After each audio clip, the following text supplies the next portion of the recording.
The escalation of conflict in Ukraine has caused destruction of civilian infrastructure and civilian casualties and has forced people to flee their homes seeking safety, protection and assistance. In the first week, more than 1 million refugees from Ukraine crossed borders into neighboring countries, and many more are on the move both inside and outside the country. They are in need of protection and support. As the situation continues to unfold, an estimated 4 million people may flee Ukraine. In light of the emergency and paramount humanitarian needs of refugees from Ukraine, an interagency regional refugee response is being carried out, in support of refugee hosting countries' efforts. The Regional Refugee Response Plan brings together UN, NGO and other relevant partners and primarily focuses on supporting the host country governments to ensure safe access to territory for refugees and third country nationals fleeing from Ukraine, in line with international standards. It also focuses on the provision of critical protection services and humanitarian assistance, while displacement dynamics and needs continue to grow exponentially. President Joe Biden is expected to announce new steps to expedite the intake of Ukrainian refugees to the United States as early as this week during a trip overseas, according to multiple sources familiar with the conversations. But refugee resettlement organizations, advocates and Democratic lawmakers, all of whom urge the White House to take such swift action, say that the steps being outlined are a start but don't go far enough in certain cases. At issue is the resolution of one of the worst humanitarian crises on the European continent since World War II. Roughly 3 million Ukrainians have fled across the border since Russia launched an attack on their country last month, with uncertain futures ahead.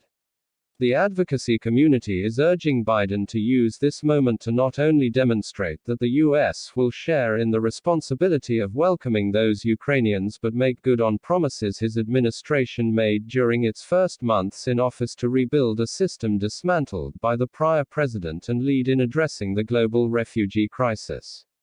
Some 7,000 or more Ukrainians are already seeking relocation through family reunification or as a persecuted minority through the Lautenberg Amendment, according to resettlement agency estimates. In addition to expediting those cases, advocates are pressing the White House to commit to resettling more Ukrainians. So far, the White House is looking to expedite Ukrainians seeking reunification with family in the US, and faster processing of vulnerable individuals, like LGBTQ people, journalists, dissidents and activists, according to 3 sources familiar with the conversations. Reuters first reported the new steps to ease the process for Ukrainian refugees. The administration hasn't yet given a number for how many refugees would be brought into the US under the new actions. National Security Council staff and other administration officials that met this week with refugee resettlement organizations have not responded to those groups' recommendations to aid Russians fleeing as a result of their country's invasion of Ukraine.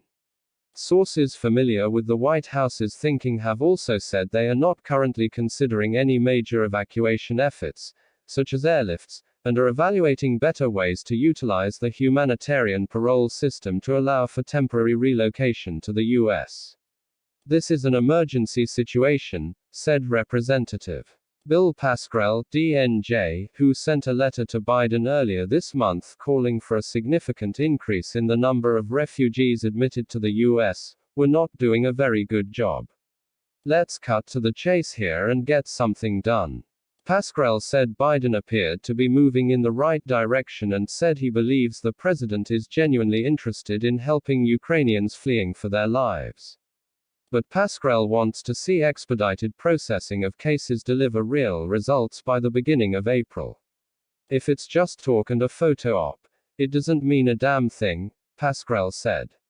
If I don't think he's moving fast enough, I'm gonna tell some people. Krish Omara Vignaraja, president of Lutheran Immigration Refugee Service, said expediting family reunification applications and ensuring refugees are able to finalize processing after they're on the US shore is an important first step. But this is a system that was forged in the crucible of the Cold War and needs to be deployed to welcome refugees fleeing Ukraine, said Vignaraja. The White House has maintained that most Ukrainians want to remain in European countries in the hopes of eventually returning to their home country. The administration also says that they are helping allied countries with humanitarian assistance to care for Ukrainians who have fled. For refugee advocates, Biden's visit to Poland, which has welcomed some 2 million Ukrainian refugees to date, presents an opportunity for the administration to not just address the situation in Ukraine but refugee, migration and immigration policy holistically. Among the policies they'd like to see include fully revoking the Trump-era public health order known as Title 42, that is still being used to expel most migrants and asylum seekers at the border. Ramping up refugee intake of vulnerable populations from other parts of the world, granting temporary protective status to more than Ukrainians and Afghans. And clarifying how the U.S. will welcome Russians seeking asylum. Noah Gottschalk, global policy lead at Oxfam America, and other advocates are quick to acknowledge that the refugee and immigration systems were gutted under the Trump administration. But they say the Biden administration is falling short in rebuilding them. The U.S. has the capacity to handle both refugees coming from abroad as well as people through the resettlement program, as well as people coming at the U.S.-Mexico border, said Gottschalk. As we're seeing literally millions of refugees crossing into Central European countries, the U.S. has accepted some 7,000 refugees from abroad and is turning away most refugees at the border. We're punching well below our weight. I just don't think it's in the top 20 priorities of the Biden administration and that it shows, Gottschalk continued. As of March 22, the U.S. has taken in 7,888 refugees for fiscal year 2022, according to the State Department.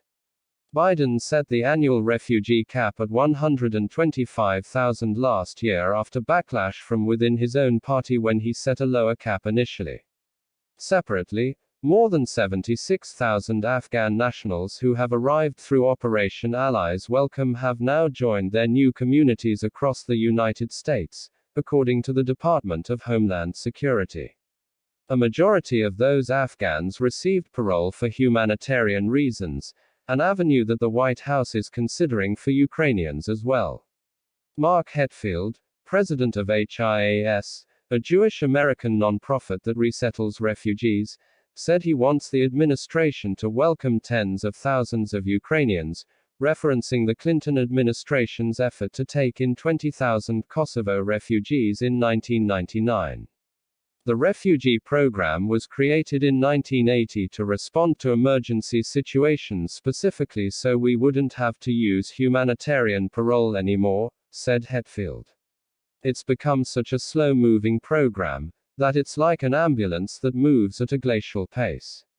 The Refugee Resettlement Act gives Biden all the authority he needs, Hetfield said, to relocate Ukrainians and finish their processing in the United States. And yet, no administration since the Clinton administration has used it for its original purpose. So I'm really hoping that changes for everybody, not just Ukrainians. Despite promising to overhaul an immigration system largely dismantled by his predecessor, increased migrants and vulnerable populations fleeing violence at the border have been met with high expulsions by the Biden administration through use of the Title 42 order. The White House has struggled to combat Republican attacks on their immigration policies and to the dismay of Democrats has shied away from promises to make the system more open and humane. Republicans have opposed Biden's efforts to provide undocumented immigrants a pathway to citizenship and are eager to capitalize politically on any crowding at the southern border. Democrats, meanwhile, have pleaded with the White House to welcome as many refugees as possible and make good on citizenship promises for so-called dreamers, citing polling that it would motivate base voters. During his State of the Union, Biden said the U.S. must secure our border and fix the immigration system, but devoted less time to the issue than progressives had hoped. This administration is scared to death of immigration issues, said Hetfield.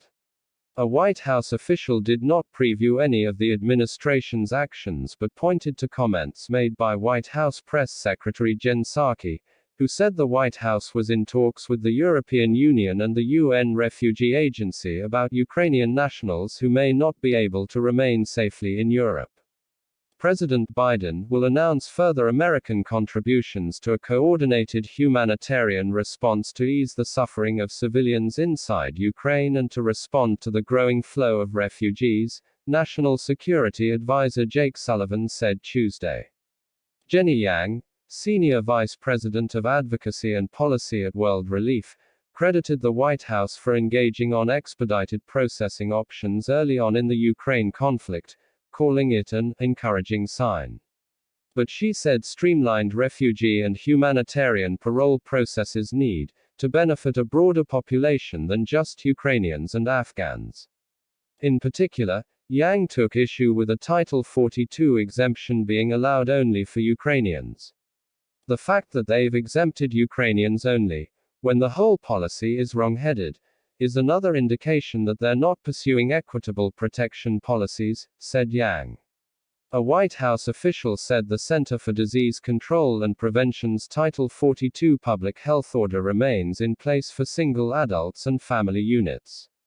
Exemptions under the order are granted to particularly vulnerable individuals for humanitarian reasons and are made on a case-by-case basis, the official said, adding that the White House would continue to defer to the CDC on how long the order will be in place. Though advocates support resettling as many Ukrainians as possible, they fear the exemptions provided to them are creating a two-tiered system for people fleeing violence in their home countries. Ukrainian refugees absolutely deserve protection, said Gottschalk. But the White House is basically creating a loophole for them by doing this while leaving mostly black and brown refugees out in the cold.